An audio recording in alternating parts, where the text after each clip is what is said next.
So, guys, a game like this, it's really not, a breakdown of how ECU could win this game or how Bama could win. We already know the outcome of this game. Bama should win this game 48-6. This is a game I'm just looking for where the team at far as progression. You know, like I say, who's the leading rush on the team? That's will be a key thing. How many yards per attempt?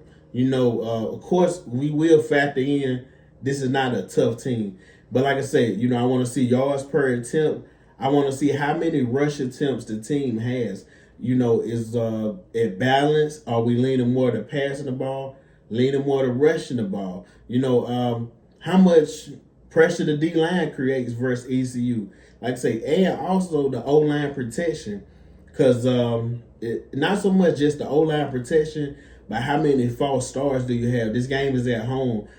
Is the O line gelling well? I don't assume that they'll be the best they'll be right now. I assume, like I say, they'll progress through the season and get better a long time.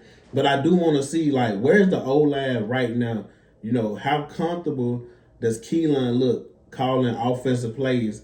How much information are they giving him?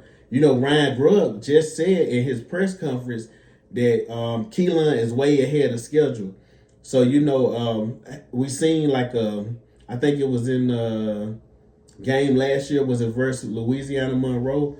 You would see him come in, when they give a guy two plays, you can tell he'll touch his head, it satisfies either we're going with this play or that one. So how much is they putting on Keelan plate to, move stuff at the line? Last year we seen with Ty Simpson, they allowed Ty to control a lot at the line. Ty was moving this piece, he was audibling a lot. And like I say, sometimes it was great, and sometimes it would be so late into the clock that it would hurt us. But I think to the most part, Ty Simpson did a great job with it. But like I say, with Keelan, how many times is he scrambling out of the pocket? Is he just playing straight front of pocket? Because I see a lot of people speaking on Keelan, and I don't really like some of the comparisons. Like, Keelan can run the ball, guys, but he is a pass-first quarterback. He's a guy that wants to pass the ball. He doesn't want to run around. And when he's running, he still have his eyes down the field trying to connect with somebody downfield. He's not trying to just run just to get 10, 12 yards or hit his head on the goalpost every time. Like I said, he wants to be a true quarterback. Just go back and watch some of this guy's senior year in his high school tapes. Like, he was throwing dots. He's throwing 40, 50-yard bombs down the sideline. And like I said, he's running, stopping, boom. And then, one thing, now I know this is probably real technical, but I think Alabama, I'm hoping Crowell is able to play this game, because I really want to see, when you got games like this, that you have more leeway with, you can play more guys on the roster because you're not playing such a difficult opponent. I want to see Crowell get touches, 5, 6 touches. Daniel Hill get touches. I want to see, all the backs start to get in rhythm. Because like I say, guys, we can't have a year like last year. Now, I do think the running game will be improved, but how much will it be improved? You're not going to all of a sudden go to this top 10 rushing unit in the country. I don't believe that. But can we be 30th, 40th in the country? Not 100 something? Like, I think Keelan is good enough to pass the ball, but you don't want to put all the pressure on your quarterback. You want to relieve him of some of the pressure.